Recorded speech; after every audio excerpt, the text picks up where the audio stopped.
ስለዚህ በባልና በሚስት መካከል ያለው የሥራ ድርሻ ምንድነው? የምር ባል ከሚስት ይበልጣሉ የሚለው ሴትና ወንድ አይደለም፣ ባልና ሚስት ትንሽ ጠበብ አድርገን እንድንመለከተው ብዬ።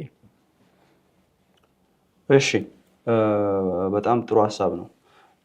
እንግዲህ ሴትና ወንድ የሚለውን ጀነራል ካታጎሪ ጥሩ አድርገህ ጠቅልለህ ያነሳሃቸውን ሐሳቦች አሁን ደግሞ እነዚህ ከሴትና ከወንድ መካከል ደግሞ አንዳንድ ሆነው ወደ ህይወት ወደ መመስረት ይመጣል፣ ትዳር ወደ መመስረት ይመጣል። እዛ ውስጥ የራሳቸው የሆነ የሥራ ኃላፊነት አለባቸው እና ይሄ ደግሞ ብዙ ጊዜ ቅድም ያወራነውን ጠቅላላውን የሴትነትና የወንድነት የአገልግሎት ዘርፍ ባለማወቅ ወይም ደግሞ ባለማጥናት ትዳር ውስጥ ያለውን የተቀመጠውን የኃላፊነት ሐሳብ በማንሳት አንዳንዶቹ ጭቆና እንደሆነ አድርገው ለመናገር ለማስተማር ይፈልጋሉ። እኔ ግን እንደ መግቢያ ጥቅሶችን ምናልባት ማህናይም የመጀመሪያውን ጥቅስ ያነሳልናል። እኔ ጀነራል ነገር የምናገረው ነገር መጽሐፍ ቅዱስ ውስጥ ያለው የትዳር ፎርም እና ትዕዛዝ በዓለማችን በየትኛውም ሃይማኖታዊም ይሁን ሌላ አይዲዮሎጂ ውስጥ ትዳርን በተመለከተ ከሚሰጠው መፍትሄ እጅግ የላቀና የሚሰራውም ይሄኛው ነው ብዬ ነው የማምነው። ከዚህ የተሻለ ትዳርን ማኔጅ ማድረግ የሚችል መጽሐፍ ቅዱስ ከሚሰጠን የባል ኃላፊነት የሚስት ኃላፊነት ብሎ ከሚሰጠን ትዕዛዝ ውጪ ያለ ሌላ ሐሳብ በዓለማችን ላይ የለም። እኔ አለ የሚል ሰው ካለ አግኝቶኝ ብነጋገር ደስ ይለኛል። ስለዚህ እውነት the best የማኔጅመንት ሲስተም ትዳርን ፍሬያማ፣ ደስተኛ፣ ውጤታማ የሚያደርግ ትክክለኛ ማኔጅመንት ሲስተም በመጽሐፍ ቅዱሳችን ያለ ነው ብዬ ነው የማምነው እና ሐሳቦችን እዚህ ላይ እናንሳ። መሐናይም ጥቅሱን ከማንሳቱ በፊት እዚህ ጋር ትንሽ ስትረስ ልስጥ። ባለፈው ስለ ጋብቻ በተጠየቀ ጥያቄ ላይ እሱ ላይ ምላሽ ሰጥተን ነበርና አስታውሶ ከሆነ ለምሳሌ ፖሊጋሚ ወይም ደግሞ መድብለ ጋብቻ ውስጥ አሁን የትዳር ማኔጅመንት ብንወስድ በጣም አደገኛ ነው። በሁለት ሰዎች መካከል ያለ መስማማትና በሶስት ሰዎች መካከል ያውም ደግሞ በጥቅም ከሚጋሩ ሰዎች ጋር ያለው ህይወት እኩል አይደለም። በጣም ጦርነት ነው የሚሆነው። ለምሳሌ አንድ ወንድና ሁለት ሴት ቢሆኑ አንድ ወንድን ተጠቃሚ ስለሆነ የጋራ የሆነ ሼር የሚያደርጉት ነገር ስላላቸው ጦርነቱ ይጨምራል። የብቻዋ አይደለም ወንዱ። ስለዚህ የብቻዋ ስላልሆነ ያችኛዋም የብቻዋ ስላልሆነ የብቻ የማድረግ አብሮ ከዛ ከሚወዱት አካል ጋር ሁሉንም ቀን አብሮ ከማሳለፍ የራስ ብቻ ከማድረግ አንጻር ጦርነት ነው የሚፈጠረው። ስለዚህ ክርስትና ምን መፍትሄ ሰጥቷል? ሰው እናትና አባቱን ይተዋል፣ ከሚስቱም ጋር ይጣበቃል። ከሚስቶቹ አይደለም ከሚስቱ ጋር ይጣበቃል። ሁለቱም አንድ ስጋ ይሆናሉ። እግዚአብሔር ያጣመረው ማን የማይለየው አይደለም የሚለው ከእንግዲህ አንድ እንጂ ሁለት ብሎ እንዴት ጥምረቱን እንዳሳመረው እናያለን። አሁን አንተ ላነሳው ሐሳብ የትኛውም ሲስተም፣ የትኛውም መዋቅር፣ የትኛውም ማስተሳሰብ ትዳርን ቆንጆ አድርጎ ሊመሰረቱ አይችልም። ሊመሰረተው የቻለ የሚችልም ደግሞ የክርስትና አስተምሮ ነው። እኔም ዝግጁ ነኝ አንተ እንዳልከው መጥቶ ሊያስረዳ የሚፈልግ አካል አለ። ዝግጁ ነኝ። እንግዲህ በጣም የባልና የሚስትን ቦታ የለካው መጽሐፍ ቅዱስ ነው ብዬ እናገራለሁ። ይህንም በድፍረት ነው የምናገረው። ስፔሻሊ መጽሐፍ ቅዱስ በክርስትና ኢየሱስ ክርስቶስ ያን ቤተክርስቲያን ከመሰረተ በኋላ የነበረው ሲስተም ሴቶችን ለመጨቆን በጣም ቀላል የነበረበትና ሴትንም ጭምር የሚገፋ ሲስተም ክሬት የተደረገበት ጊዜ ነበር። ነገር ግን ኢየሱስ ያንን ነው ዲሞሊሽ አድርጎ ሴቶችን ወደ ስፍራቸው የመለሰው። ስለዚህ ሚስትን እንደ ሚስት እንዴት ትሪት ማድረግ እንዳለብን፣ ባልም እንደ ባል እንዴት ትሪት መደረግ እንዳለበት ክራይቴሪያውን መጽሐፍ ቅዱስ አስቀምጦልናል። ስለዚህ ይህንን እስቲ ከመጽሐፍ ቅዱስ እናንብብና እንዲህ ምን ይላል? እሺ ኤፌሶን ምዕራፍ 5 ከ22 ጀምሮ እንደዚህ ይላል። አዲሱ መደበኛ ትርጉም እያነበብኩ ሚስቶች ሆይ ለጌታ እንደምትገዙ ለባሎቻችሁ ተገዙ ይላል። ስለዚህ አሁን ሚስቶችን ተገዙ እያለ ነው። በቃ እዚህ ጋር ነው የሚያልቀው ቃሉ። ብዙ ጊዜ ችግር የሚነሳው እዚህ ጋር ተገዙ ይላል። በቃ አንዳንድ ሴቶች እኛን የወንድ የበታች አደረገን። በነገራችን ላይ ሙስሊሞችም የሚያነሱት ነው። ይኸው ለጌታ እንደምትገዙ ለባሎቻችሁ ተገዙ ይላል። ስለዚህ ሴት ልጅ የተረገጠች ነች በክርስትና እያሉ ኢቭን አረፍተ ነገሩ አልጨረስም አይደል? ሐረግ ነው ገና ግማሽ አረፍተ ነገር ነው። ስለዚህ ከሚነሳው በጣም ዋነኛ ጥቅስ ስለሆነ ይህንን ዲስከስ ማድረግ በጣም አስፈላጊ ነው። እሺ ሚስቶቹ ለጌታ እንደምትገዙ ለባሎቻችሁ ተገዙ። እሺ ከዛ ክርስቶስ አካሉ ለሆነችውና አዳኛ ለሆነላት ቤተክርስቲያን ራስ እንደሆነ ሁሉ ባልም የሚስት ራስ ነውና። ኦኬ ስለዚህ እነዚህ ሁለት ቁጥሮች የወንድን የበላይነት እና የመግዛት ስልጣን የሚያሳዩ ናቸው አይደል? እስካሁን የሚናገረው እንደዛ ነው። እንቀጥለው እስቲ። እንግዲህ ቤተክርስቲያን ለክርስቶስ እንደምትገዛ ሚስቶችም ለባሎች በማንኛውም ነገር እንደዚሁ መገዛት ይገባቸዋል። በጣም ጥሩ። ከዛ ባሎች ጋር መጣ።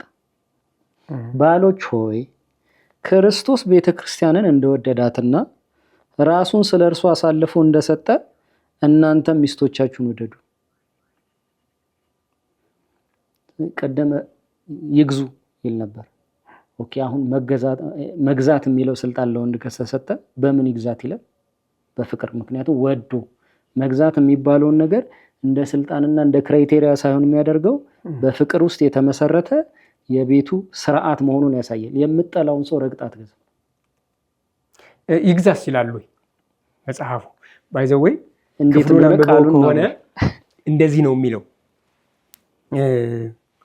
ይገዛሻልም አይደለም፣ ትገዛታለህም አይደለም፣ ትገዛ የሷ ኃላፊነት ነው። ባይዘወይ ትዕዛዝና ኃላፊነት እንጂ ግዛት የሚል ስልጣን አልተሰጠም። ለምሳሌ አንድ ንጉሥ ስትደርስ ግዛ ብለህ ነው ስልጣን የሚሰጥ። ወደ ትዳር ስትመጣ ግን ባልየውን ሂድና ግዛ የሚል ቃል አይጠቀምም። ለባሏ ትገዛ። ቤተክርስቲያን ለክርስቶስ እንደምትገዛ አለና እሱን ግን ሲያዘው ምንድን ነው ያለው? ክርስቶስ ቤተክርስቲያንን እንደወደዳት ብቻ አይደለም። ቀጣይ ምንድን ነው የሚለው? ራሱን ስለ እርሱ አሳልፎ እንደሰጠ። በነገራችን ላይ ራሱን ስለ ቤተክርስቲያን አሳልፎ ሰጠ ማለት ነፍሱን ሰጠ ነው አይደለ? ስለዚህ አንድ ወንድ ሚስቱን የሚወዳት ነፍሱን አስይዞ እስከ መስጠት፣ ነፍሱን እስከ መስጠት ነው። ከነፍሱ ትበልጣለች፣ ከራሱ ትበልጣለች ማለት እሱ ከሚፈልጋቸው ነገሮች ሁሉ ሚስቱ ትበልጥበታለች ማለት ነው። አሁን የትኛው ነው ከባዱ ነው ጥያቄው? ነፍስ መስጠት ወይስ መገዛት? መገዛት እኮ እየኖርክ ነው የምትገዛው። ያኛው ግን ራስን መስጠት ነው፣ ይውደዳት ነው። አሁን ጥምረቱ የሁለቱ ጥምረት ቅድም ዘፍጥረት ምዕራፍ 2 ላይ ያነሳሁት ሐሳብ ምዕራፍ 1 ላይ ያነሳ ነው። ምን የሚል ሐሳብ አለ? በምድር ላይ የምድረት በሰማይ ወፎች፣ በምድር አራዊቶች፣ በባህር ያሉ አሳዎችን ይግዙ ብሎ ገዥነትን ለጋራ ሰጠ። አሁን ለጋራ ከሰጠ በኋላ ከታች ያሉትን ይግዙ ነው። በነገራቸው ላይ ይገዙላቸው አይደለም፣ ይግዙ ስልጣን ምናምን የሰጠው። ከዛ ካለ በኋላ ግን በባልና በሚስት መካከል ያለው ጋር ሲመጣ ፍጥረታትን ሲገዙ ሲያስተዳድሩ በመካከላቸው ምን ሰጠ? የሥራ ልዩነትን ሰጠ። ይሄንን ድርጊት ስታደርጉ በዚህ ዓለም ውስጥ ስትኖሩ የኔን ስራ ስትሰሩ በመካከላችሁ ደግሞ ምን ይኖር? ሚስት ለባሏ ሰሚት ታድርግ፣ ባል ሚስቱን ይውደድ። እስከምን ድረስ? እሷስ እስከምን ድረስ? ክርስቶስም ቤተክርስቲያን እንደዚህ ይህን እናያለው። ትዳር ሲመሰርቱ መጀመሪያ ሲመሰርትላቸው ምንድን ነበር ሀሳቡ?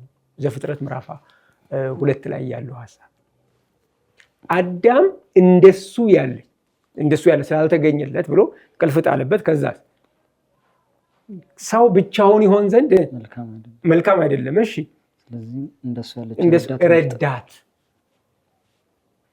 ዝም ብለህ የረዳትን አብሮ የሚሰራን ሰው ሐሳብ ለምሳሌ የሆነ ነገር ሲሰራ እቃ ታቀብለህ ስልህ አብረህ ትሰራለህ። ስራው የጋራ ነው። ስለዚህ ሚስት ለባሏ በመግዛት ህይወት ውስጥ እግዚአብሔር በሰጠው ሚሽን ውስጥ አብራ ሰራተኛ ናት። በዚህ ውስጥ ምን ታደርጋለች? ሰሚት ታደርጋለች። ባልስ ምን ይሆናል? አብሮ የሚሰራው ከሱ የተወሰደችውን የሱ አጥንት የሆነችውን ምን ይላል? ይወዳል። ስለዚህ ክፍሉ እንደውም ሴት ልጅ ከፍ እንደተደረገች ነው መታሰብ ያለበት። ነፍስ ማለት ክርስቶስ ቤተክርስቲያንን ስለወደደ ምን አደረገ? መጥቶ ሰው ሆኖ ራሱን አዋርዶ ባሪያ ሆኖ ያውም በመስቀል ላይ እስከ መሞት የታዘዘ ሆኖ ነው ቤተክርስቲያንን ያለ። ወንድ ልጅ ምን ማድረግ አለበት ማለት ነው? ሚስቱን ራሱን ሴክሪፋይ አድርጎ እስከ መጨረሻው ድረስ ሊወዳት ይገባል ማለት ነው። ለሴት ልጅ የተሰጠ ትልቅ ክብር በዚህ ውስጥ ነው መገዛት የሚለው ሐሳብ። እሺ ያ አንድ ጊዜ ከጓደኛዬ ጋር እያወራን ሴት ነች እና በወሬያችን መካከል የተነሳ ሐሳብ እና ምሳሌው ለእናንተ ልንገራችሁ። ለምሳሌ በሜክሲኮ እያለፋችሁ ሰዎች ህዝብ ተሰብስበው በመሬት እየጎተተ እየደበደበኝ ነው እኔን ብላችሁ አስቡ። ሰፖዝ እና የደማው ነው። አንዳንድ ጊዜ ሌባ ተይዞ ሲመታ አይተናቀልና እና እጅግ እየተመታው ነው። ምን አድርጎ ነው ብላችሁ ጠጋ ብላችሁ ስትጠይቁ አይ ሚስቱን ለማትረፍ ነው ተብሎ ቢነገራችሁ እና ሚስቱን ለማትረፍ አሁን ለእኔ ምን አይነት ስሜት ይሰማችኋል? ሚስቱን ምን ያህል ቢወዳት ነው የምትሉት? አይደል? ወንጀል ሰርቼ አይደለም፣ ግን ሚስቴን ስለምወድ በአደባባይ ብደበደብ ያንን ሁሉ የህዝብ ዱላ ብጋፈጥ ወይም በመሃል ብሞት ሚስቴ ለእኔ የሚኖራት ቦታ ምን አይነት ነው? ቤት ብመጣ ለምሳሌ ትዳር ውስጥ የሀሳብ መለያየቶች አሉ እና ይሄኛውን ነገር አልፈልገውም ብላት እንዴት አልፈልግም ትላለህ ነው የምትለኝ? ኤግዛክትሊ። ምክንያቱም ማን እንደሆንኩ ምን አይነት ዋጋ እንደምከፍልላት እንዴት እንደወደድኳት ይገባታል፣ ታውቃለች። እኔን ለማስደሰት ነው የምትኖረው እና እቺ ጓደኛዬ እኔን ህይወቱን እስከ መስጠት የሚወደኝ ሰው ኖሮ እሱን የሚያስደስት ነገር ለማድረግ የአእምሮ ህመምተኛ ካልሆንኩ በቀር እንዴት እለጉማለሁ አለች። እንዴት ወደኋላ ትላለች? ኤግዛክትሊ። እኔም እንደዛ ነው ብለው አሁን ቤተሰቦቻችን እናስብ። አባቶቻችን እናቶቻችን እኛን ለማሳደግ ዋጋ ከፍለዋል። አንገዛላቸው? እንገዛለን። ስለገፈሉ ብቻ ትገዛለህ። ምክንያቱም ይሄ መገዛት ለሚወድህ ለአንተ ዋጋ ለሚከፍል ሰው መገዛት ሰብአዊነት እንጂ መጨቆን አይደለም። ለአባቴ ስገዛ አንድም ቀን መጨቆን ወደ አእምሮ የመጣው አያውቅም። የከፈለውን ዋጋ አውቃለሁ፣ ያደረገውን አውቃለሁ። ስለዚህ ክርስቶስ ቅድም እኔ በአደባባይ እንደተገረፍኩት እንዳልኩት እርቃኑን በህዝብ ፊት በአደባባይ ለቤተ ክርስቲያን ሞቷል። ስለዚህ ቤተ ክርስቲያን ለክርስቶስ ስትገዛ ቃላት ሳይኖራት ነው የምትገዛው። እንደውም ገሃነም ፍራቻ ሳይኖራት። ኤግዛክትሊ። ለምሳሌ አንድ ክርስቶስ እኔን ለማዳን በመስቀል ላይ ሞተ። አሁን የምኖረው ገሃነም መግባትና ለመግባት የሚለውን ሳይሆን ከገሃነም እሳት ያዳነኝን ለሱ ነው ሰሚት ማድረግ። ሰሚት ሳደርግ ሂሳብ እያሰብኩ አይደለም፣ ይወደኝ ይሁን እያልኩ አይደለም። በቃ እርግጠኛ ነኝ። በቃ ምክንያቱም ከፍሎ አሳይቶኛል፣ ሰርቶ አሳይቶኛል። ስለዚህ እዚህም ክፍል ላይ ወንድ ሚስቱን መውደድ አለበት። ሰሚሽን በቀላሉ የሚሆን ግን አንድ ነገር ማወቅ ያለብን ነገር መገዛት የሚለው ራሱ መጽሐፍ ቅዱስ ከዘፍጥረቱ እርግማን ተቃራኒ መሆኑን ማየት ትችላላችሁ። ዘፍጥረት ምዕራፍ 3 ላይ ባጠፉ ጥፋት ምክንያት እግዚአብሔር ሲረግማቸው ምንድን ነው ያለው? ፈቃድሽ ወደ ባልሽ ይሆናል፣ እርግማን ነው። ባልሽም ገዥሽ ይሆናል። ትገዥለታለሽ የሚል አይደለም። ሰሚት አድርጊለት አይደለም ሀሳብ። ሰሚት ካደረገችለትማ ምን ማለት ነው? እየታዘዘች ነው። ፍሬ ያለው የመታዘዝ ፍሬ ያለው። እዛ ግን ፍላጎቷን ሳይሆን ገዥሽ ይሆናል አለ። ምን እያላት ነው? በኃይል በጉልበት ይላል ያስተዳድርሻል። ትእዛዝ አይደለም፣ እርግማን ነው። ይሄኛው ግን ትእዛዝ ነው። ትእዛዝ ደግሞ ጭቆና ሳይሆን በረከት ያለው።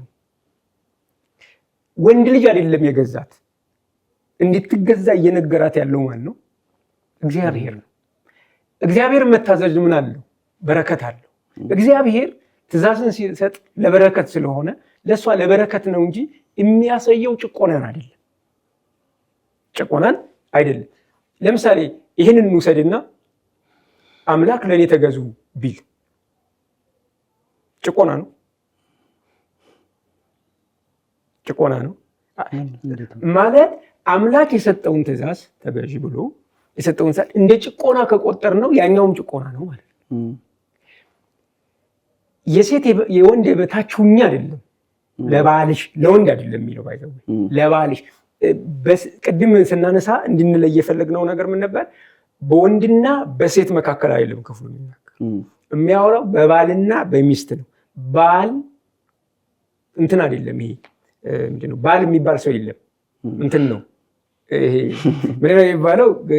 የሥራ ድርሻ ወይ እንትን ነው የተወሰነ ለአንዲትን ሴት የተመለከተ አጠራር ነው። ለአንድ ሴት የተሰጠ ስልጣን ማነው? በአንድ ሴት ላይ የተሰጠ ስልጣን ኤግዛክትሊ። ስለዚህ ባል ሴቶችን ሁሉ አይደለም ክርስቶስ ቤተክርስቲያን እንደወደደ የሚወደው። ሁሉን ሴቶች አይደለም እንደዛ እንዲወድ የተጠየቀው፣ አንዲትን ሴት ነው፣ ሚስቱን ብቻ። ሴቲቱም ትገዛ የተባለው ለወንዶች ሁሉ አይደለም፣ ለዛ ለአንዱ ሰውዬ አብሯት ለሚኖረው ኤግዛክትሊ። ስለዚህ ጉዳዩ በሴትና በወንድ መካከል ያለ መበላለጥ ወይም የሥራ ልዩነት ሳይሆን በባልና በሚስት መካከል ያለ የሥራ ድርሻ ነው። ራሱ የሥራ ልዩነት ነው። ከኔቸር ጋር ሳይሆን የሚገናኘው ባል ሚስት ከሚባል ከሆነ የትዳር ተቋም አንጻር ያለን ምን እንደማለት መሰለህ? አንተ የሆነ ድርጅት ሄደህ ተቀጠርክ፣ እኔ ሄጄ ድርጅት ተቀጠርኩ። አንተ ማናጀር ሆነህ ነው የተቀጠርከው፣ እኔ ደግሞ ተራ ሰራተኛ ሆነ የተቀጠርኩት። እዛ ከገባሁ በኋላ ለአንተ ሰሚት ማድረግ ግዴታ ነው። ለምን? አንተ ማናጀር ነህ፣ እኔ ምንድን ነኝ? ሰራተኛ። ከቅጥሩ አንጻር እንጂ ውጭ ስንወጣ እኮ እኔ ማናጀር አይደለም፣ የህይወቴ ማናጀርም አይደለም። አንተና እኔ እኩል ነን። እዛ ግን ከስራ ድርሻ አንጻር የተሰጠን ኃላፊነት ነው። አንተ ማናጀርና ኃላፊነት ነው፣ እኔ ደግሞ ተቀጣሪ ነኝ፣ ሌላ ተራ ሰራተኛ ነኝ። በመካከላችን ያለ የስራ ልዩነት እንጂ አንተና እኔ ስለምንበላለጥ አይደለም። አንድ ሴት ወደ ትዳር፣ አንድ ወንድ ወደ ትዳር ሲመጣ ወንድ ብቻ ሳይሆን ባል ይባላል። ስትመጣ ሴት ብቻ ሳይሆን ምን ትባላለች? ሚስት። ስለዚህ በባልና በሚስት መካከል ምን አለ? የስራ ድርሻ አለ። የትኛው ይከብዳል እንኳ ብንል እኔ የወንዱ አይከብድም፣ ነፍስን እስከ መስጠት መውደድ የሚለው ከዛ ሰሚሽን ያለው ይሄ ነው። ስለዚህ በዚህ የስራ ድርሻ ውስጥ ሴት በክርስትና ተጨቁናለች ካለ ከዚህ የተሻለ እስልምና ውስጥ አለ ወይ? ሚስት በባሏ ምንድን ነች? ገዥ ነች ማለት የተገዥነት ተቃራኒ ገዣል። ስለዚህ ትገዛ የሚለው መጨቆን ነው ከተባለ ትግዛ ማለት አለበት የተሻለ ለመሆን። አለ ወይ? እንደሱ የለም። ሁለተኛ ባል ሚስቱን እስከምን ድረስ ይውደድ ይላል? ራሱን እስከ መስጠት ድረስ አለ ወይ እስልምና ውስጥ? ይሄ አሁን እኛን ስትጠይቁን እናንተ እንድትመልሱ የምንፈልገው ነገር አለ። ሴት ባሏን ትገዛ ሲባል ትክክል ካልሆነ ትግዛ ነው ወይ ትክክሉ? ያስ እናንተ ጋር አለ ወይ?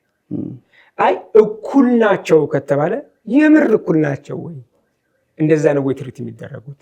አለ ወይ እንደዛ የሚል በሴትና በወንድ መካከል ልዩነት የለም የሚል አለ ወይ እስልምና? እኛ ጋር ግን አለ። በሴትና በወንድ መካከል ምን የለም? እሱን ሀሳብ ብንቀጥልበት ነው። ይሄኛውን ክፍል ጨርሰውና ምክንያቱም በጣም ነገሮችን ሀሳቡን እያጠነከረው ስለሚሄድ ራሱ ክፍሉ ሙሉ ያብራራዋል። እንደዚህ ይላል ቁጥር 28 ላይ መጣው ኤፌሶን ምዕራፍ 5 ቁጥር 28 ላይ ባሎችም እንደዚሁ ሚስቶቻችሁን እንደገዛ ስጋቸው መውደድ ይገባቸዋል። ለምን ይላል? ሚስቶችን የሚወድ ራሱን ይወዳል። የገዛ ሰውን ስጋውን የሚጠላ ማንም የለም። ይመግበዋል፣ ይንከባከበዋል። ክርስቶስም ለቤተ ክርስቲያን ያደረገው ልክ እንደዚሁ ነው።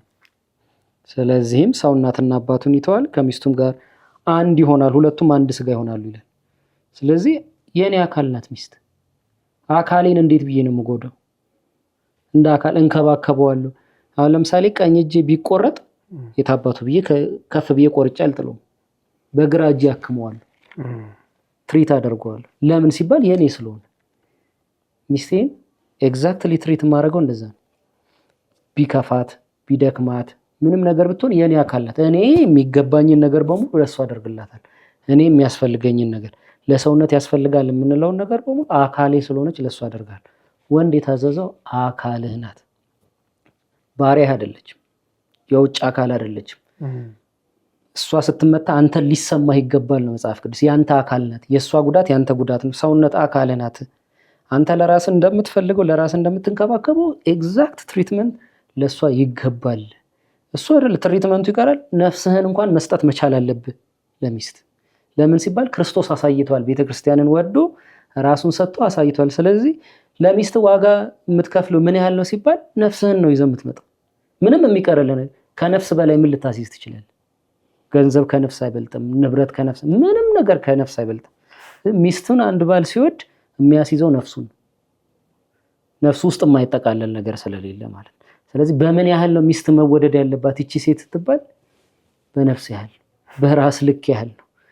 ለራሴ የማልፈልገው ለእኔ የምጠላው ነገር ሚስቴ ላይ አፕላይ አላደርግም። የኔ አንድ ነው። የኔ ተቀላቅላለች ከኔ ጋር ናት። ስለዚህ እሷ የሚሰማ ስሜት እኔን ካልተሰማኝ አንድ ሚስቴ አይደለችም፣ ገና ይቀራል። ስለዚህ መጽሐፍ ቅዱስ የሚነግረን ተቀላቅላችኋል፣ እግዚአብሔር የሚያውቀው አንድ ስጋ መሆናችሁ። እሷ ስትታመም አንተም እንደታመምክ ነው የሚያውቀው እግዚአብሔር። ትሪት የሚያደርገው የእሷ ማዘን አንተም እንዳዘንክ ነው እግዚአብሔር የሚያውቀው። አይሰማኝም ማለት አትችልም። ሁለት በመጽሐፍ ቅዱስ ውስጥ ሁለት ሲደመር ሁለት አንድ ሲደመር አንድ ሁለት የማይሆንባቸው አንዳንድ ካልኩሌሽኖች አሉ። አንዱ ትዳር አንድ ሴትና አንድ ወንድ ሲቀላቀሉ ሁለት አይሆንም፣ አንድ ነው የሚሆኑት። ስለዚህ ሁልጊዜ ካልኩሌሽን ይኸው እንደምታውቁት ፋላሲ ይኖርበታል እና በመጽሐፍ ቅዱስ አንድ ወንድና አንድ ሴት ሲቀላቀሉ አንድ ቤት ነው የሚያውቀው እግዚአብሔር። ስለዚህ አንድ አካል ነው የሚያውቀው እግዚአብሔር። ትሪት የሚያደርገው ቤተሰቡ አንድ ቤት ተጎድቷል እያለን ባል ሲያዝን አይ ሚስት ጤነኛ ናት ብቻ አይደለም፣ ሚስት ተጎድታለች አዝናለች ብሎ ነው እግዚአብሔር ትሪት የሚያደርገው። ስለዚህ የሴት ማዘን የወንድ ማዘን ነው። ወንድ ላይ የሚደርሰው ሴት ላይ ይደርሳል ማለት ነው። ስለዚህ ይገዛ ምናምን የሚለው ሃይራርኪካል ምናምን ሳይሆን ሲስተም ነው፣ የስራ ድርሻ ነው። ጎን ለጎን የሆነ የስራ ድርሻ ነው እንጂ ለመርገጥ ምናምን የሚል ሲስተምም የለው። ሲጀመር ግዛም ተብሎ ቢሰጠው ነፍስን የምትሰጥለትን ነገር እንዴት በክፋት ልትገዛ ትችል? የሆነ ነገር ስታደርግ ነፍስን ልትሰጥ ተዘጋጅተን። ስለዚህ ለዛ ነገር መልካም ለማድረግ እንደሆነ ያስታውቃል መጽሐፍ ቅዱስ የሚነግረን። አንዲት ሴት ስንወድ ነፍሳችንን የነፍስ ያህል ቫልዩ ነው ያላት ሚስት። ልክ እንደውም አንደኛ ቆሮንቶስ ምዕራፍ 7 ላይ ያለ ሐሳብ አለ። ሴት ባል ይኑራት፣ ባል ደግሞ አንድ ወንድ ደግሞ ሚስት ትኖረው ይልና ባል ለሚስቱ የሚገባውን ያደርግላት፣ የሚገባትን ያደርግላት፣ ሴት ደግሞ ለባሏ የሚገባው ያደርግ። ይሄ እሷ ትገዛ ሲባል መገዛት በተግባር ነው አይደለም ሲባል ሌላ ትርጉም፣ ይውደዳት ሲባል ደግሞ ሌላ ወድሻለሁ ብቻ እሷ ደግሞ አድርግ ያላትን ሁሉ የምታደርግ አይነት አድርጎ ደግሞ የሚያስቡ ሰዎች አሉ። እንደሱ ማለት አይደለም። በኋላ ላይ ምንድነው ስለ መሪነት አብረን የመሪነት ጉዳይ ላይ ስለምናወራ እሱ የሚገባትን ካደረገላት እኮ በሌላ አባባል ትርጉሙ የሚያስፈልጋትን ነገር የምትፈልገውን ነገር ያደርግላታል። ይሄ እኮ መገዛት የሚለው ቃል ትንሽ ሰፋ ስለሚል ነው እንጂ ኦልሬዲ እኮ ያው ማለት ነው አይደል? የሚገባትን ነገር ካደረገላት አይደለም። እሱ አለቃዬ ደሞዝ ስለከፈለኝ ያለኝን አድርጌልህ እንዴ? እየተገዛው እኮ እኔ ከሱ ደሞዝ ጠብቃለሁ አይደል? ደሞዝ ከከፈለኝ ድረስ አድርግ ያለኝን አደርጋለሁ። ይሄ አሁን ለሱ እየታዘዝኩ ደሞዝ እስካል ከዛ በላይ ደግሞ ነፍሱን የሚሰጠኝ ቢሆንስ? ለሱ ሳያስበው ቀድሜ የማደርገው ነገር በጣም ብዙ ይኖረኛል። እሱ እንዳያስብ ነው የምፈልገው። ለምን ሲባል እሱ ነፍሱን እንደሚሰጠኝ ዋጋ እንዳለኝ በሱ ዘንድ የሚያደርግ ከሆነ ለሱ ከሚጠብቀው ከኔ ኤክስፔክቴሽን ካለን ዲል በላይ እሰራለሁ። ለምን ሲባል እሱ ጋር ያለኝ ቫልዩን ስለማውቅ። ስለዚህ መጽሐፍ ቅዱስም እንደዛ ነው የሚነግረን። ባል ለሚስት ያለው ቫልዩ ነፍስን የሚያህል ነው። በተግባርም ማድረግ ባይዛው አንደኛ ቆሮንቶስ ምዕራፍ 7 አመጣው። ቃሉ ሲነበብ ራሱ በደንብ የሚናገረው ነገር አለ። ጀምራዋል። ባል ለሚስት የሚገባትን ያደርግላት፣ እንዲሁም ሚስት ደግሞ ለባሏ። ባልም ያደርግ ሚስት ባል ይደረግለት፣ ቁጭ ብሎ ትንከባከበው እግሩን ትጠበው ምናምን አይደለም። ባል ለሚስት የሚገባ ነገር አለ፣ ለሚስት የሚያደርግ እንደዛው ደግሞ ሚስት ለባል የሚገባ ነገር አለ አድርግ። ሁለቱም የሥራ ድርሻ ነው የተሰጣቸው። እሺና ሚስት በገዛ ስጋዋ ላይ ስልጣን የላትም። ስልጣን ለባሏ ነው እንጂ ሚስት የራሷ የሆነ ነገር የላትም። የኔ ነው ከባል ውጪ ተብሎ ይሄ የራሴ ነው የምትለው ስጋ የላትም። እና ሲባል እሷ የባሏ ናት። የማን ናት ስትባል የባሏ ናት። ኦኬ ባልስ እንደው ደቆይ አይ መልስ ልጠይቅ ነበር። አሁን እንግዲህ የሴት ጭቆና የሚባለው እዚህ ጋር ከቆመ ነው አይደል? አዎ። የሴቷ የሚስት አካል የራሷ አይደለም የባሏ ነው። ስለዚህ ስልጣን የማል ነው። እዚህ ጋር ከቆመ ነው እንደው ይሄንን ሐሳብ ሊያስታርቅ የሚችል ቀጣይ ሐሳብ አለ። ቢያቆም ይገርም ነበር፣ ግን አያቆምም፣ ይቀጥላል። እንዲሁም ይላል ልክ በዚሁ ደርዝና ደረጃ ልክ ማለት እንዲሁም ደግሞ ባል በገዛው ስጋው ላይ ስልጣን የለውም። ስልጣን ለሚስቱ ነው እንጂ ለሚስቶቹ እሺ ለሚስቱ። ስለዚህ ምንድነው የእሷ አካል የባል ብቻ ነው። በራሷ ላይ ስልጣን የላት እና የማን ነው በእሷ አካል ላይ ስልጣን ያለው? ባል። የባል ሲባል የባል የራሱ የሆነ ስልጣን የለውም። በአካሉ ስልጣን ለማን ነው ሲባል ለሚስት። እኩልነታቸውን ቁጭ አላደረገውም። ሚስት በሱ ላይ ሙሉ ስልጣን አላት። ለራሱ እንኳን መሆን አይችልም። ሙሉ ስልጣን ያላት ሚስት ናት። በእኔ ላይ ሙሉ ስልጣን የሚኖራት ሌላው አካል አይደለም፣ ሚስት ብቻ ናት። በእሷ ላይ ሙሉ ስልጣን ያለኝ እኔ ነኝ። እሷ እንኳን የላትም በራሷ ይላል። ስለዚህ በእሷ ላይ ሙሉ ስልጣን አለኝ፣ በእኔ ላይ ደግሞ ሙሉ ስልጣን አለ። የምትከለከለው ነገር የላትም ማለት ነው በእኔ ላይ። እና ለጸሎት ትተጉ ዘንድ ተስማምታችሁ ለጊዜው ካልሆነ በቀር እርስ በርሳችሁ አትከልከሉ። ራሳችሁን ስለ አለመግዛት ሰይጣን እንደፈተናችሁ ደግሞ አብራችሁ ሁኑ ይላል። እዚህ ጥያቄ አለ። እንደው ለምሳሌ የሚስቱ አካል የእሱ ከሆነ በዛ አካል ላይ ስልጣን ካለው እሱ አካሏን ለሌላ ማድረግ አትችልም ማለት ነው። ስልጣን እሱ ነው። ኦኬ። ደግሞ በተመሳሳይ መልኩ ወንድ አካሉ የእሱ አይደለም፣ ባል ማለት ነው። ባል የእሱ አካል አይደለም፣ የሚስቱ ነው። ወንድ አይደለም። ባይዘወይ እዛ ሚሽን ውስጥ ሲገባ ነው፣ ትዳር ውስጥ ሲገባ ነው የእሱ የማይሆነው አይደል? የእሱ አካል የሚስቱ ነው፣ ስልጣን ያለው ነው የሚስቱ ጋር። ስለዚህ ይሄንን አካሉን ወስዶ ሌላ ሁለተኛ ሚስት ቢያደርግ ስልጣኑ የማን ሆነ ማለት ነው? የራሱ ወሰደ። ከሷ ላይ አነሳና ራሱ ወሰደ ማለት መጽሐፍ ቅዱስ ያዝ። ስለዚህ መጽሐፍ ቅዱስ ይሄኛውን ለሌላ መስጠት አይቻልም። ካደረገ ምን እያደረገ ነው? ትእዛዙ ሚስ እያደረገ ነው። ትእዛዙ ሚስ ስላደረገ ግን ተፈቅዶለት ነው ማለት አይደለም። ምክንያቱም ሚስ ያደረጉ ሰዎች አሉ። ምንድነው መጽሐፍ ቅዱስ አሁን እኛ ከመጽሐፉ ቃል ይልቅ ብዙ ሰው ሪፈር የምናደርገው በዙሪያችን ያለውን ሰው ስለሆነ ብዙ ሰው ወይም ደግሞ ክርስቲያን የሆኑ ሰዎችን ትክክለኛ የመጽሐፍ ቅዱስ ልምምድ ወይም ሕይወት የሌላቸውን ሰዎች ሪፈር እያደረገ ነው ሰው መጽሐፍ ቅዱስ የሚመስለው። አንዳንዱ ሰው መጽሐፍ ቅዱስ የሚያዘው ይሄንን ሰው መኖር ያለበትም ይሄንን። አንድ ሰው በቤተሰብ ውስጥ በራሱ ቤት ውስጥ ይሄንን ትእዛዝ ካደረገ በጣም ፍሬያማ ነው የሚሆነው። ቤቱ ሰላም ይሆናል። ውጭ ያሉትን እያየን አይደለም መጽሐፍ ቅዱስን ጀጅ የምናደርገው። መጽሐፍ ቅዱስ የሚያዘውን እያደረግን ነው ራሳችን ጀጅ ማድረግ ያለብን። አሁን ሪፈረንስ መጽሐፍ ቅዱስ የሚያዘውን ሰው ካደረገ ቤቱ ፍሬያማ ነው የሚሆነው። ስለዚህ መጽሐፍ ቅዱስ የሚያዘው ይሄንን ነው። ሌሎች ሰዎችን ሪፈር አይደለም ክርስትና ይጨቁናል የምንለው። መጽሐፍ ቅዱስ የሚያዘው እንደዚህ ነው። አሁን እንዳነበብ ነው እንደዚህ ነው። ሚስት አካል ናት። ባል የራሱ የሆነ ነገር የለም። ሁሉ ነገሩ ለሚስት የተሰጠ። ስለዚህ አሁን አንዳንድ ይሄንን ሚስ ያደረጉ ሰዎች አሉ የምናየው ስለሆነ ሰውም ሚስ ሊያደርግ ይችላል። ሰው ሁሉ ወደዚህ እውነት መምጣት አለበት እንጂ ይሄን አቢዩዝ ማድረግ የለበትም። ስለዚህ አቢዩዝ በተደረገበት እያየን ክርስትናን ብለን ክርስትናን ላይ አንጠቁም። ክርስትና የሚያስተምረው መጽሐፍ ቅዱስ የሚያስተምረው ይሄን አሁን ያነበብነውን ቃል ሰው ካለበት ነገር ወደዚህ እውነት ነው እንጂ መምጣት ያለበት ያንን እያየ ክርስትና ጃጅ ማድረግ የለበትም። ክርስትና የሚናገረው ይሄን እውነት ነው። ሚስትና ባል አንድ አካል ናቸው። አንዱ በሌላው ላይ ምንም አይነት ስልጣን የለውም።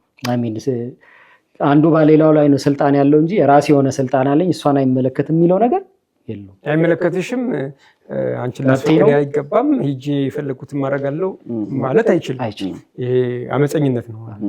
ኦኬ፣ እንደውም ይህን ፕሮግራም የምትከታተሉ ወንድሞችና እህቶች አንድ ጥያቄ ልጠይቃችሁና ባላችሁበት እንድትነጋገሩበት። ታዲያ አካሉ በሙሉ የእሷ የሆነ በባሏ አካል ላይ ስልጣን ያላት ሴት በክርስትና ተጨቁናለች ብላችሁ ታስባላችሁ? መገዛት ማለት መጨቆን ነው ብላችሁ ታስባላችሁ? እንደው ባላችሁበት እንድትወያዩበት ሀሳቡን ለመስጠት ያክል ነው። ማመየት መቀጠል ይችላል። ያ አንድ ትልቅ ሰው አንድ ትልቅ ኡስታዝ አንድ ጥያቄ ተጠየቁ።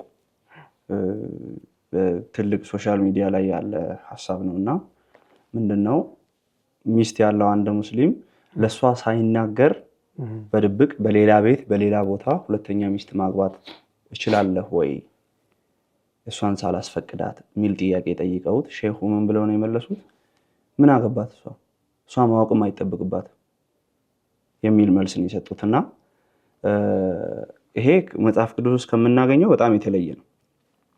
መጽሐፍ ቅዱስ ውስጥ ባልየው ሰውነቱን በራሱ ሰውነት የኔ ሰውነት አይደል እንደ በገዛ እጄ በገዛ እግሬ ማለት አይችልም። የእግሩ የእጁ ተቆጣጣሪ ሚስትየው ነች። እጅህ ዛሬ አምሮበታል፣ እጅህ አላማረበትም፣ ቁመና ልክ አይደለም፣ ልብስን ቀይር፣ ፀጉርን ተስተካከል፣ ይሄንን ብላ ማኔጅ የምታደርግህ ማናጀርህ እሷ ነች። የእሷንም ሰውነት እንደዚያው አንተ። ስለዚህ ይሄንን ሴክሹዋሊ ስናመጣው አንድ ባል የሰውነቱን ወስዶ ለሌላ ሴት መስጠት አይችልም፣ የእሷ ነው። እሷም የራሷን ሰውነት ወስዳ ከሌላ ወንድ ጋር አንድ ማድረግ አትችልም፣ የእሱ ነው። እኩል ስልጣን ያለው ይሄ በጣም ፌር የሆነ በሁለት ሳይድ የተያዘ አንደኛው ብቻ ኖሮት ስልጣኑ እንደፈለገ እንዳያደርግ ወደ ሁለቱም እኩል የተደላደለ እኩል ስልጣን ነው እና ኤክሰፕሽን ያስቀምጣል። የአንደኛ ቆሮንቶስ ምዕራፍ 7 ጥቅስ ለጸሎት ትተጉ ዘንድ ተስማምታችሁ ለጊዜው ካልሆነ በቀር በጾም ጸሎት ለመትጋት ካልሆነ በቀር ከዚያ በቀር እርስ በርሳችሁ አትከላከሉ፣ ራሳችሁን ስላለመግዛት ሰይጣን እንዳይፈትናችሁ ደግሞ አብራችሁን ይላል። ስለዚህ ባልና ሚስት ናችሁ፣ መኝታችሁ ንጹህ ነው። ስለዚህ በፍቅር በመስማማት የኔ ሳትባባሉ ራሳችሁን ለትዳር አጋራችሁ አሳልፋችሁ በመስጠት በፍቅር አብራችሁ ኖሩ ይላል እንጂ እኔ ሰውነቴ የኔ ነው፣ እኔ ወንድ ነኝ፣ እኔ መብት አለኝ። አሁን ያቺ ቅድም ያልኳት ሴት ከባሊዋ ደብቃ ሌላ ወንድ በድብቅ ማግባት አይፈቀድላትም።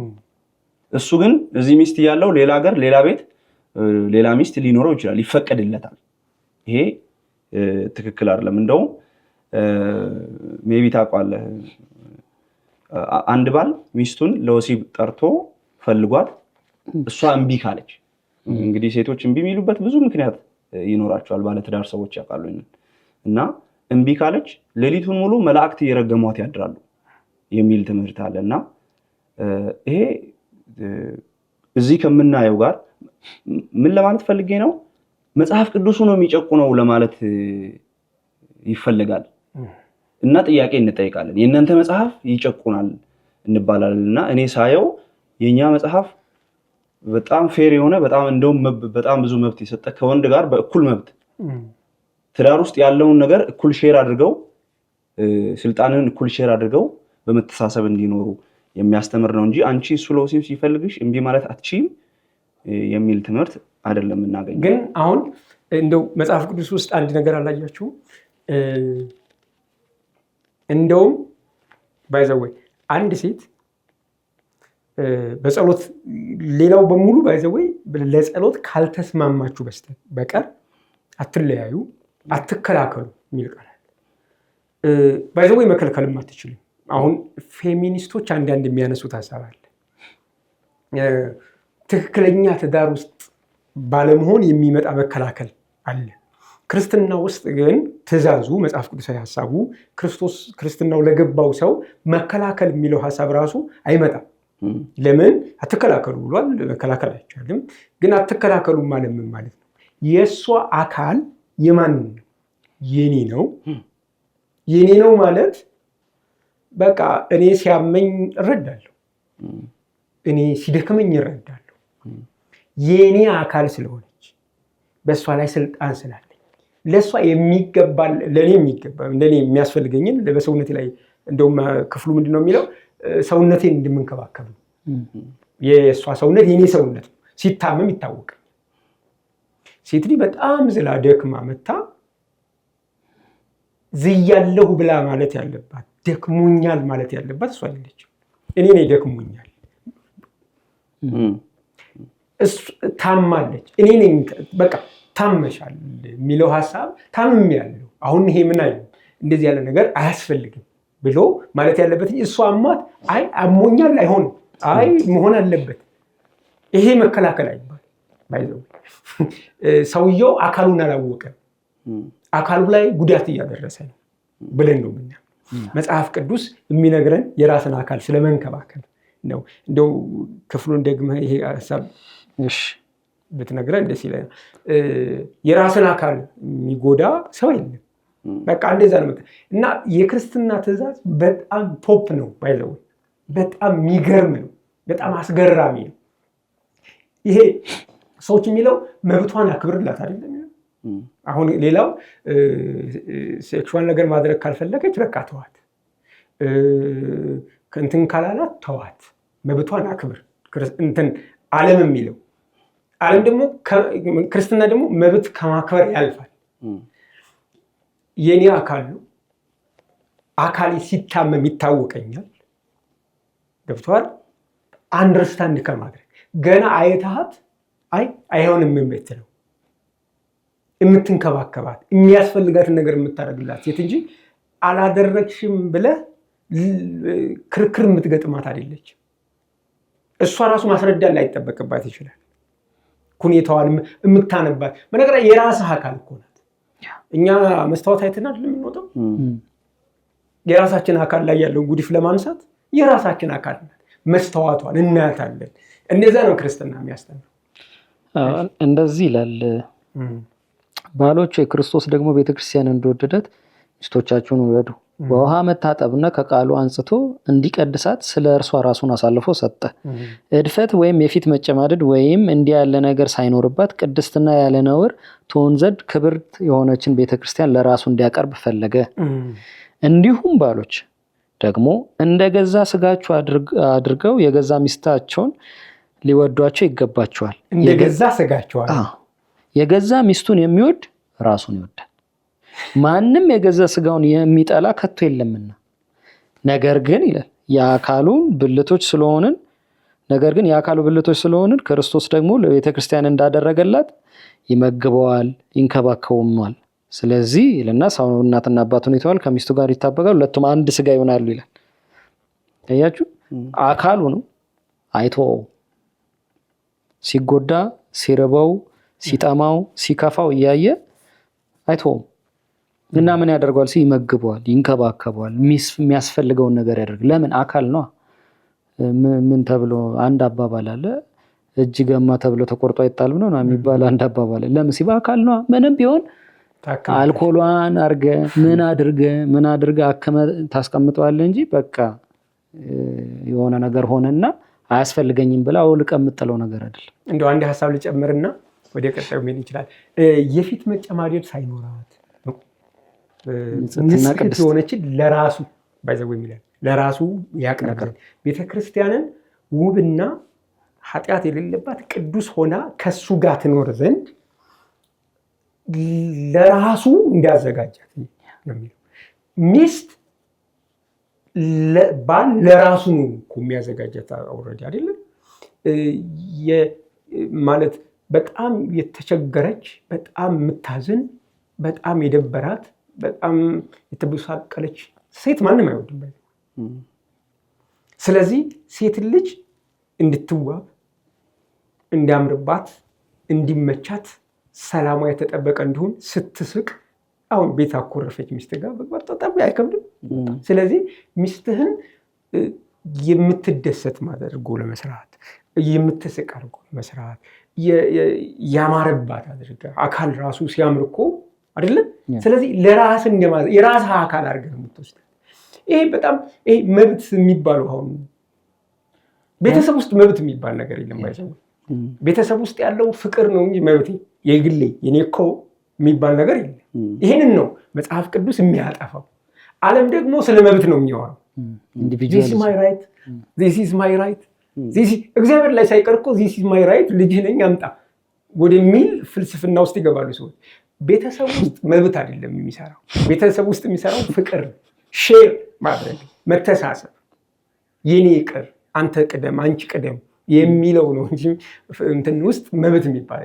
ስለዚህ መብት ጠባቂ ነኝ የምትሉ ለሴቶች እንትን መብት ቆመናል የምትሉ ለወንዶች መብት ቆመናል የምትሉ ለመብት ሳይሆን መቆም ያለብን ለአንድነት፣ ለመተሳሰብ፣ ለመጠጋጋት፣ ለመተቃቀፍ፣ አንድ ለመሆን መስራት ይኖርብናል ብዬ አስባለሁ። በነገራችን ላይ በዛው ፌሚኒስት የሚባለው ሲስተም ትክክል አለመሆኑ ብዙ እዚች ላይ እኔ ሀሳብ ልስጥና የእውነት ለሴት ልጅ አሁን ለሴት ልጅ መብት የሚቆረቆሩ እንቆረቆራለን ብለው የሚያስቡ ሰዎች ማድረግ ያለባቸው ሴት ልጅ አንድ ወንድ ራሱን አሳልፎ እስኪሰጣት እስከ ሞት ድረስ ራሱን ለሷ አሳልፎ እስኪሰጣት ድረስ እንድትወደድ ነው ማድረግ ያለባቸው። መደረግ ያለበት ይሄ ነው። እኔ ልጄን፣ ሴት ልጄን፣ እህቶቼን፣ በዙሪያ ያሉ ሴት እህቶቼን በጠቅላላ ሰዎች እንዲወዷቸው ነው የምፈልገው። ማንም የወደውን ሰው አያስቀይም፣ አያስከፋም። ስለዚህ በሌሎች ቢወደዱ፣ እኔ እንዲወደዱ በሰዎች በምፈልገው መንገድ ቢወደዱ የሚደርስባቸው ይደርስባቸዋል እየተባለ ያለው ነገር አይደርስባቸውም። ስለዚህ ፖይንቱ ወንዶች ኬር ነው ማድረግ ያለብን። ስለዚህ መውደድ ነው ያለብን። በተለይ ደግሞ ወደ ትዳር ሲመጣ ትዳር ውስጥ ያለ ሪሌሽን ሲሆን መውደዳችን ክርስቶስ ቤተክርስቲያንን በወደዳት ጥግ ድረስ ይሆናል ማለት ነው። ስለዚህ ቅድም እንዳልኩት ሴትነትና ወንድነትን፣ ባልነትና ሚስትነትን በተመለከተ the best የሆነ ሲስተም መዋቅር እኔ ሚስቴን እስከ ሞት ድረስ ፋይት አድርጌ መውደድ፣ እሷ ደግሞ ለእኔ መገዛት። ይሄ ፊት የሚያደርግ ግጥም የሚል ነገር አብሮ እና እሷም አትገዛ ከሆነ ቤቱ የክርክር፣ የጭቅጭቅ፣ የንትርክ ቦታ ነው የሚሆነው። እኔም አልወዳት ከሆነ ቤት ውስጥ ያለመወደድ ስሜት፣ ብቸኝነት፣ የኔ ደግሞ ልብ ከቤት ውጪ የሆነ መጋጨቶች፣ አለመግባባቶች ያሉበት ነው የሚሆነው። ከሁለቱ አንደኛው መቅረት የለበትም። የኔም መውደድ መቅረት የለበትም፣ የእሷን መገዛት መቅረት የለበትም። ሁለቱ ሲኖር ሰላማዊ ቤት ይኖራል ማለት ነው። ስለዚህ ይሄ መታወቅ አለበት። ምናልባት ይቅርታ ሰዓታችንም ለመጠበቅ ምናልባት ሙስሊሞች የሚጠቅሷቸው ላይ ፎከስ አድርገን በዛውም ያንተን ሀሳብ ትሰጥና ሙስሊሞች የሚያነሷቸው የመጽሐፍ ቅዱስ ክፍሎች እና ብንመለከትና ምላሽ ብንሰጣቸው ደግሞ የተሻለ ሆናል ብዬ አስባለሁ። ይሄው ሁሉ መልስ ነው፣ ግን ዲቴል ደግሞ እነሱ የሚያነሷቸውን ጥቅሶች እንመለከታለን። ምንድነው በቃ አሁን ቤተሰብ ላይ በባልና በሚስት መካከል ችግር አለ እንትን አለ ምናምን ብለው የሚያነሱ ፌሚኒስቶች ምናምን መፍትሄው መጽሐፍ ቅዱስ ቢያደርጉ ቤተሰብ ይፈወሳል ብዬ አምናለሁ። መፍትሄው መጽሐፍ ቅዱስ። ስለዚህ ሴቶችን መምከር ያለባቸው ለመጽሐፍ ቅዱስ ታማኝ የሆነ ወንድ ፈልጉ ብለው ቢመክሩ ቤታቸው ይፈወሳል ብዬ አምናለሁ። ለመጽሐፍ ቅዱስ ታማኝ የሆነ መጽሐፍ ቅዱስን የሚያውቅ ለእግዚአብሔር ታማኝ የሆነ ወንድ ሚስቱን ሊጠላ አይችልም። እግዚአብሔርን ወዶ ሚስቱን ሊጠላ አይችልም። ስለዚህ በቃ ለመጽሐፍ ቅዱስ ታማኝ ይሄንን ያነበብነውን ቃል ለዚህ ቃል ታማኝ ሆኖ የሚኖር ሰው ካለ አሁን የሚያነሱት ችግር እንደ ችግር አይነሳም። ኢንዲቪጁዋሊዝም አይደለም መፍትሄው። አንቺም በራስሽ መብታለሽ፣ እንደፈለግሽ መሆን ትችያለሽ፣ አንተም ጨቋኝ አትሁን ምናምን የሚል ሳይሆን መጽሐፍ ቅዱስ የሚለውን ሁሉም እንደ ድርሻው እንዲወጣ ወደ መጽሐፍ ቅዱስ እንደውም ቃሉን አትኖርም ቃሉን ኑሩ ብለው ቢናገሩ ኖር ቤተሰብ ይፈወሳል ብዬ አምናለሁ። ፌሚኒስቶች መፍትያችሁ መጽሐፍ ቅዱስ ውስጥ ነው ያለው፣ ሌላ ቦታ አትፈልጉ።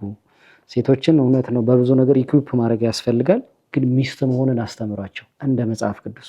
ወንዶችንም ባል እንዲሆኑ ባላችሁ ተጽዕኖ ፍጠሩ ነው።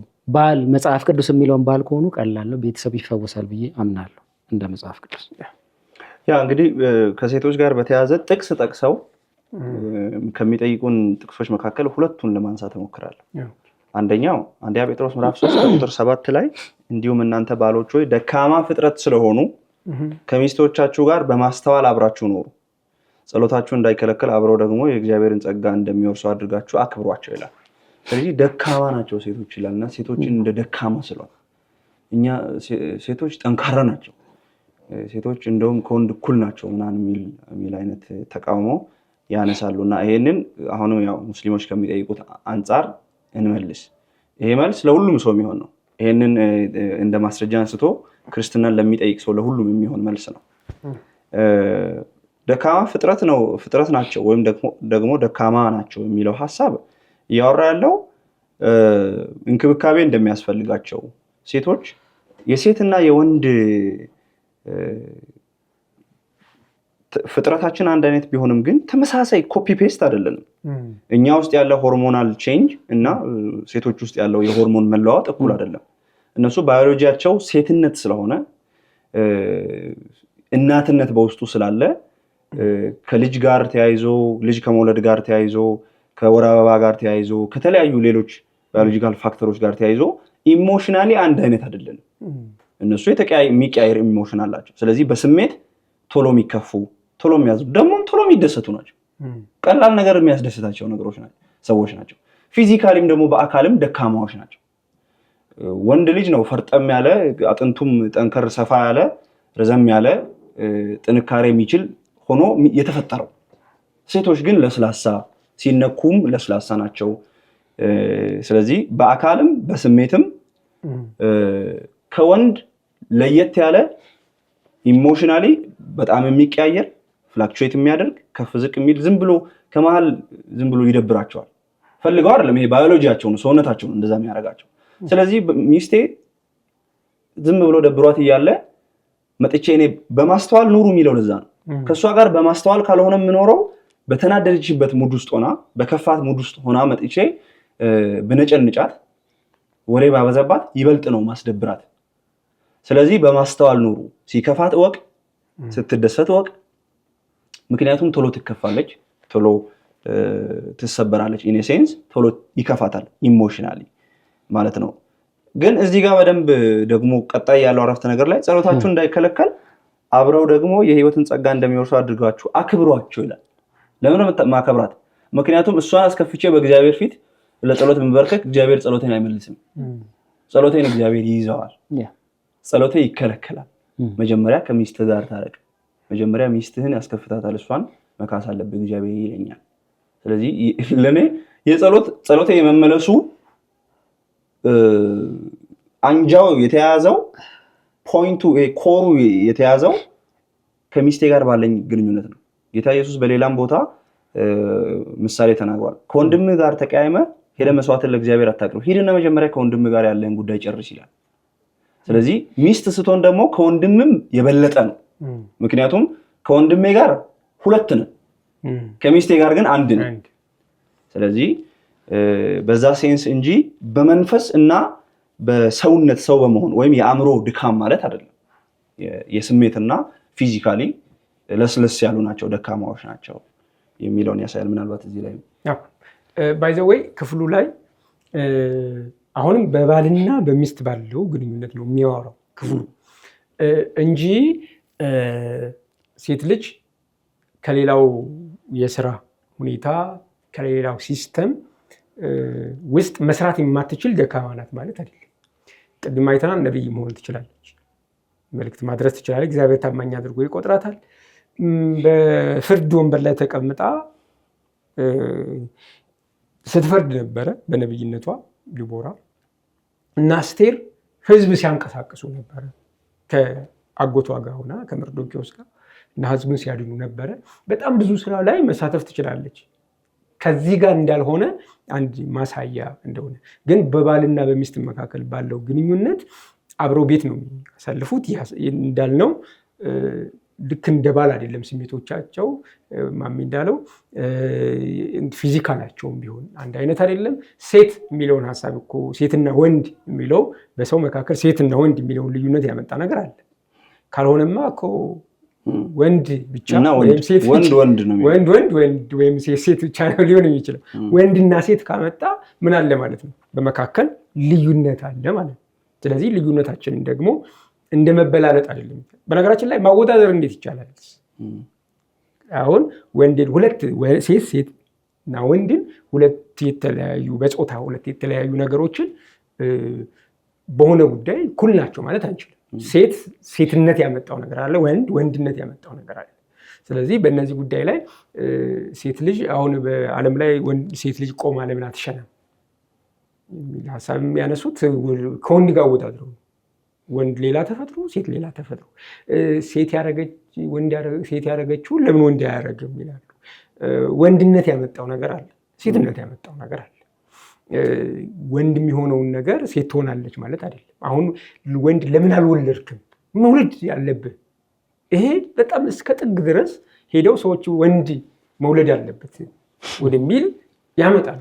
በቃ ተፈጥሮ እንደዛ አይደለም፣ ሴትም ደግሞ ተፈጥሮ እንደዛ አይደለም፣ ወንድ አይደለም። ስለዚህ እነዚህን ነገሮች መረዳት ይጠይቃል። በእግዚአብሔር ፊት ግን ልዩነት አላቸው ወይ? የግሪክ ሰው የለም፣ ባሪያ የለም፣ ጨዋ የለም፣ አይሁዳዊ የለም፣ ሁሉም በክርስቶስ አንድ ነው ይላል። ስለዚህ ከድነት ጋር በተገናኘ ከስራ ጋር በተገናኘ ከአገልግሎት ጋር በተገናኘ እስካሁን ባወራናቸው ጉዳዮች ላይ በተገናኘ ምንም አይነት ልዩነት እንደሌለ እኔ እንዲያስተዋልኩት ነገር አለ። ለምንድነው ስለ ሀብት ክፍፍል መጽሐፍ ቅዱስ የማያወራው? በሴትና በወንድ መካከል የሀብት ክፍፍል ላይ በእስልምና የሚታወቅ ነገር አለ። ለምሳሌ ባልና ሚስት ሲፋቱ ብዙውን የሚወስደው ወንዱ።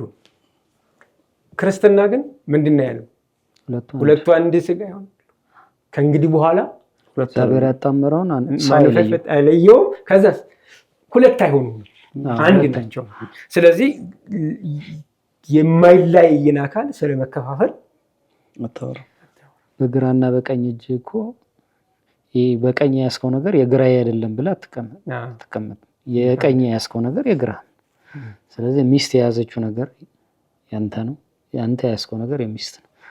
የተከፋፍለ የምትይዘው ነገር አለመሆኑን ያሳያል። አሁን እዚህ አንደኛ ጴጥሮስ ላይ ያለው እንደተባለው ወንድ ልጅ አብዛኛውን ጊዜ ኢሞሽናሊ ስቴብል ነው፣ ፊዚካሊም ፈርጣም ያለ ነው። ይሄ ተፈጥሮ ሚስቶችንና ልጆችን ለመጠበቅ የተሰጠ ነው እንጂ በሱ ፊዚካል ሚስትና ልጅን አታክ ለማድረግ አይደለም።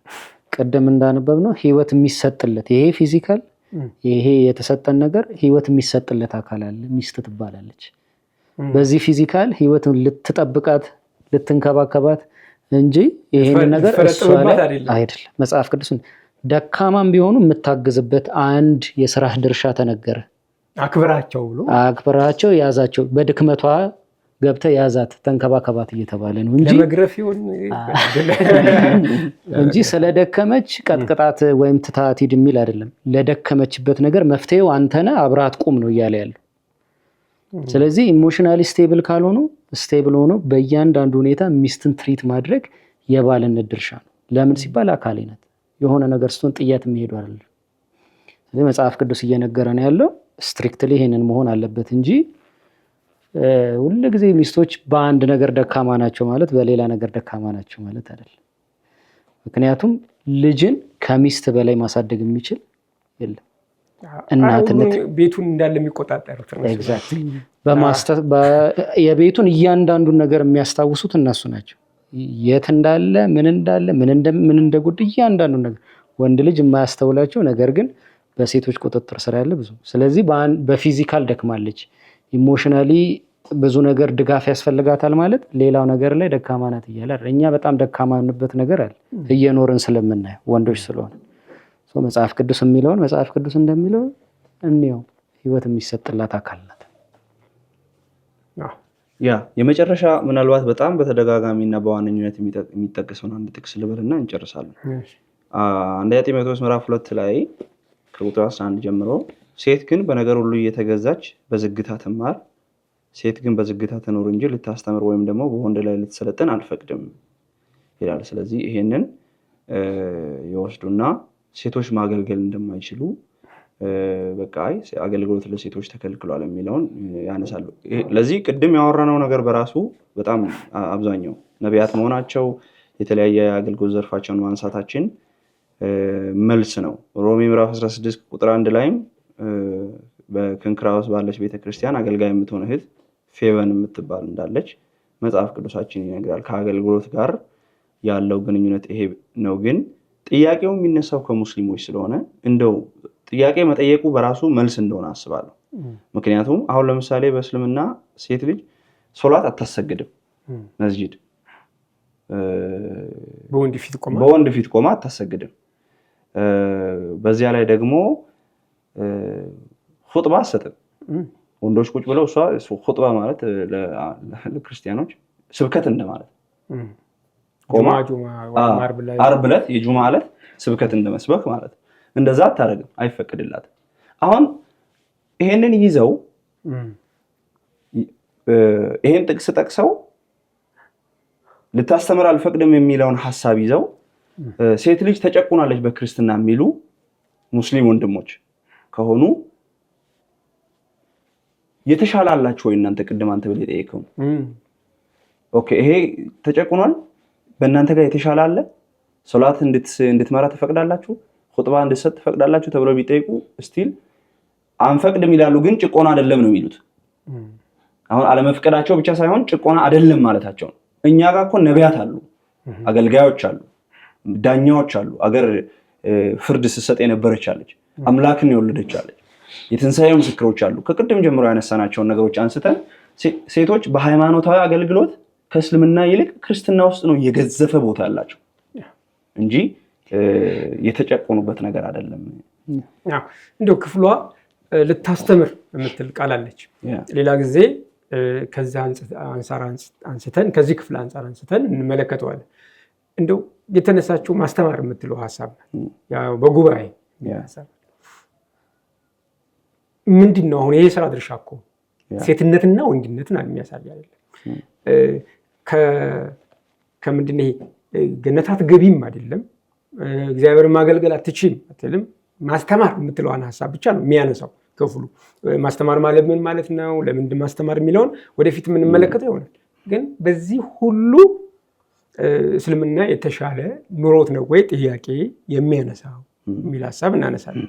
እንደው በባልና በሚስት መካከል እንደው ሴት ልጅ ስታጠፋ ወይም ኢሞሽናል ስትሆን ለምሳሌ በደካሞች ናቸው ይልና ህይወትን የሚወርሱ ስለሆነ ጸሎታችሁ እንዳይከለከል አክብሯቸው፣ ተንከባከቧቸው ይላል መጽሐፍ ቅዱስ።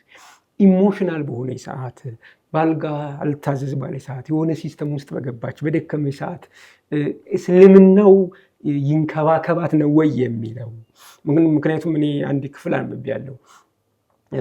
መጀመሪያ ይለያት ይገስጻት በቃል ከዛ በምኝታ ይለያት ከዛ ይምታት የሚል ሀሳብ አለ መጽሐፍ ቅዱስ ላይ። ሶስቱም የሚሉ ብቸኛ ተለያይተው ማደር የሚችሉት በጸሎት ካልሆነ ተስማምተው ካልሆነ መለያየት የለባችሁ የሚል ነው። መለያየት አይቻልም። ምክር ጥሩ ነው፣ እኛም የምንቀበለው ነው። ሁለቱ ግን ተቀባይነት የላችሁ። ባልና ሚስት ባይስማሙም አብረው መተኛት አለባቸው፣ አብረው ነው ማሳለፍ ያለባቸው። ያንን ድካም ያንን አለመግባባት የሚያክመውም ፍቅር እንጂ መለያየት አይደለም። የበለጠ ሰይጣን በመሀል ይገባል ማለት የሚለው መምታት የሚባለው ደግሞ የማይታሰብ ነገር። ስለዚህ የተሻለ ነው ወይ ደካማ ፍጥረት ናትና ተንከባከቧት አብራችሁ ተወረስ የሚለው ሀሳብ ሴትን ማሳነስ ከተባለ ተንከባከባት፣ ጸሎቱ እንዳይከለከል፣ አብርሃቱን በደንብ አስተካከል የሚለው ሀሳብ እንደው መጨቆን ከሆነ ከዚህ የተሻለ ነገር አለ ወይ? መግረፍ የተሻለ ነው ወይ?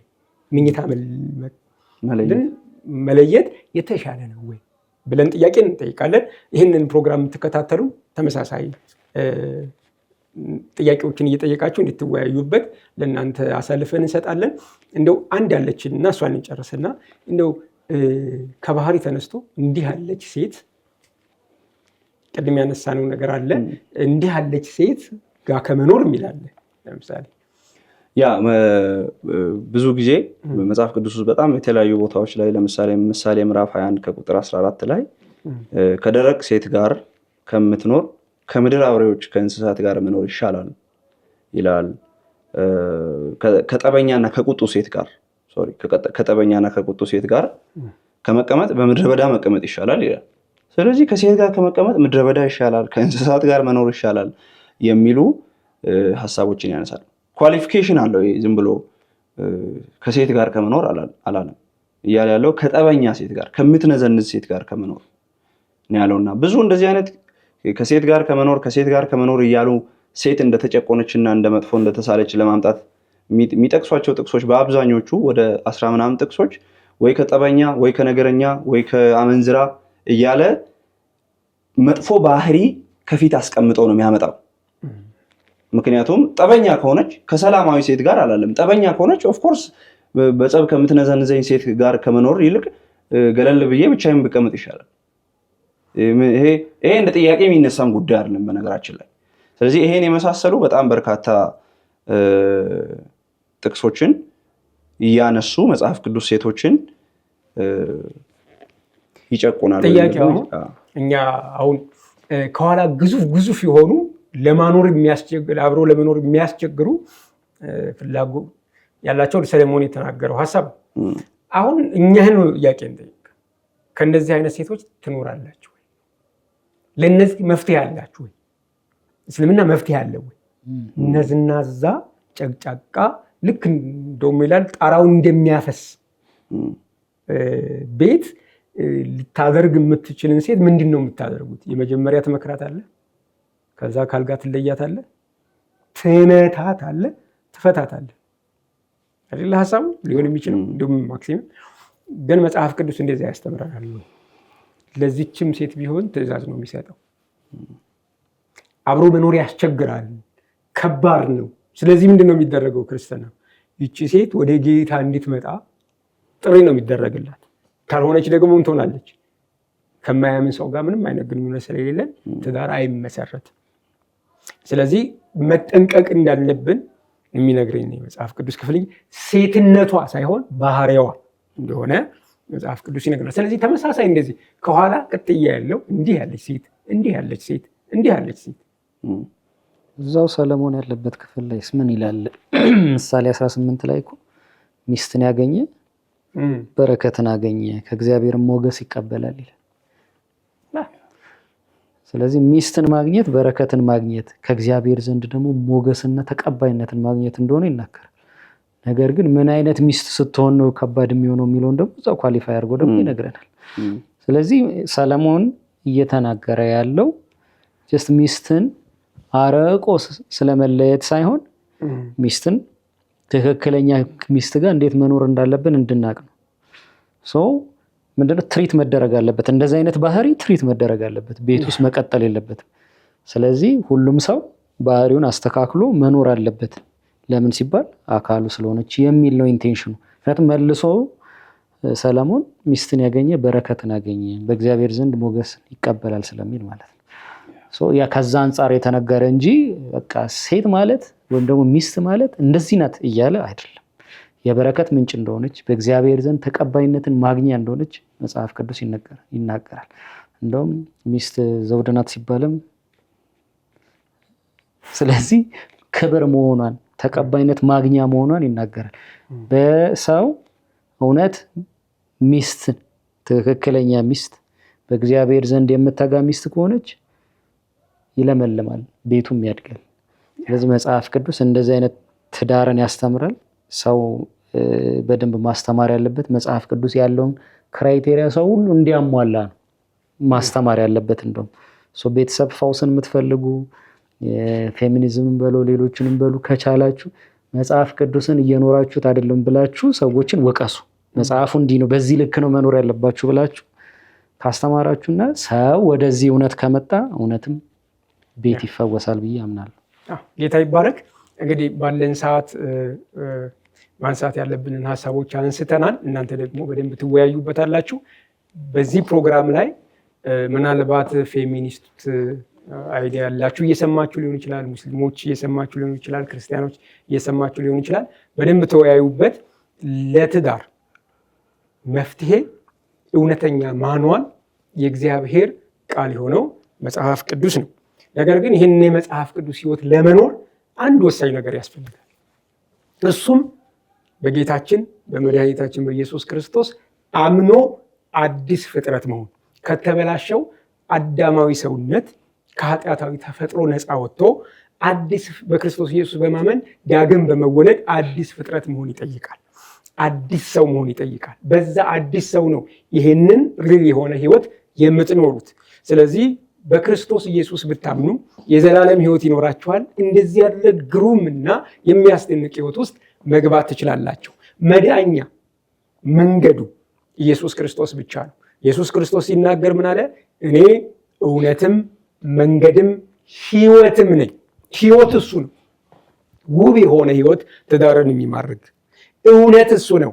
ትዳርን የሚመራ ፒላር የሆነ እውነት ኢየሱስ ክርስቶስ ነው። መንገድ ነኝ ይላል። ይህ የትዳርን ህይወት ለመጓዝም ባይዘወይ ኢየሱስ ብቸኛ መፍትሄ ነው። በእሱ ብታምኑ የዘላለም ህይወት ይኖራችኋል። በእኔ በቀር ወዲያ የሚመጣ የለም እንዳለ በእርሱ በቀር መንገድ የለም። ሌላ የሃይማኖት ስሞችን ብትሰጧቸው እነሱ አያድኑም። ኢየሱስ ያለው የሃይማኖት ተቋሙ ስብስቡ ሳይሆን እኔ ነኝ የማድነው፣ እኔ ነኝ መንገድ፣ እኔ ነኝ ህይወት ብለዋል። ስለዚህ ሌላ የለም ማለቱ ነው። ስለዚህ እሱን በመከተል የዘላለም ህይወት አገኙ። ምናልባት በዚህ ትምህርት ተነክታችሁ ክርስቶስን መከተል የምትፈልጉ ካላችሁ አንድ የንስሐ ጸሎት እንጸለያለን። ከኔ ጋር አብራችሁ እያላችሁ ንስሐ ትገባላችሁ። ንስሐ ከገባችሁ በኋላ እናንተ የእግዚአብሔር ልጆች ናችሁ። ከኔ ጋር ይህንን ጸሎት አብረን እንጸለያለን። እግዚአብሔር ሆይ በሉ፣ ስለወደድከኝ አመሰግንሃለሁ። አንተ እኔን ወደህ አንድያ ልጅህን አሳልፈ ሰጥተሃል። ኢየሱስ ክርስቶስ ስለ እኔ በመስቀል ላይ እንደሞተ አምናለሁ። ከሙታን እንደተነሳ ወደ ሰማይ እንዳረገ ተመልሶ እንደሚመጣም አምናለሁ። ስለ እኔ ኃጢአት ይህን ሁሉ እንዳደረገ አምናለሁ። ስሜን በሕይወት መዝገብ ላይ ጻፍልኝ። ዓለምን፣ ኃጢአትን፣ የሥጋ ሥራን ክዳለሁ። ኢየሱስ ክርስቶስ ጌታ እንደሆነ ባፌ እመሰክራለሁ። እግዚአብሔርም ከሙታን እንዳስነሳው በልቤ አምናለሁ። እግዚአብሔር ሆይ ልጅ ስላደረከኝ አመሰግንሃለሁ። በጌታ በኢየሱስ ስም አሜን። ይህንን ጸሎት የጸለያችሁ ሁላችሁ የእግዚአብሔር ልጆች ናችሁ። የገሃነም ስጋት አይኖርባችሁም። ይህንን የትዳር ህይወት ደግሞ ስትኖሩ ምርጥ የትዳር ህይወት እግዚአብሔር የሚከብርበት እና የምትጠቀሙበት ለሌላው አርአያ የሚሆን ትዳር መመስረት ትችላላችሁ። ትዳር የሌላችሁ ትዳር ያላችሁም ትዳራችሁን በዚህ መመሪያ መሰረት መምራት ትችላላችሁ። እግዚአብሔር ሄዳችኋል። አጭር ጸሎት እንጸልይና እንጨርሳለን። እግዚአብሔር አምላካችን ሆይ በጌታ በኢየሱስ ክርስቶስ ስም ስለሰጠህን ስለዚህ መልካም ጊዜ እናመሰግንሃለን። ሁሉ የሆነው ካንተ ነው፣ ባንተ ነው፣ ደግሞም ላንተ ነው። ላንተ ክብር ይሁን። እነዚህ ያመኑ ይህን ድምፅ የሰሙ ሊያምኑ ያልቻሉ ግን በልባቸው ውስጥ እምነትን እንድታስቀምጥ እግዚአብሔር ሆይ በክርስቶስ ኢየሱስም በፊት እንጸልያለን። ላመኑ ሰዎችም እግዚአብሔር ሆይ መጽናትን እንድታደርግ እንጸልያለን። ስለሰማህን እናመሰግናለን። ሁሉ ለስም ክብር ይሁን። በጌታ በኢየሱስ ስም ብለን ጸለይን፣ አሜን። ስልካችንን የምትፈልጉ ካለ አድራሻችንን እናስቀምጣለን። በዛ ትደውሉልንና ደህንነት መማር ወይም ደግሞ መጽሐፍ ቅዱስ መማር የምትፈልጉ መጠመቅ የምትፈልጉ በአካባቢያችሁ ካሉ አስተማሪዎች ጋር እናገናኛችኋለን። እኛም ጋር በቴሌግራም አብራችሁ መማር ትችላላችሁ። በርቱ። ሰላም ለእናንተ ይሁን። እስከ ሳምንት መልካም ጊዜ ይሁንላችሁ።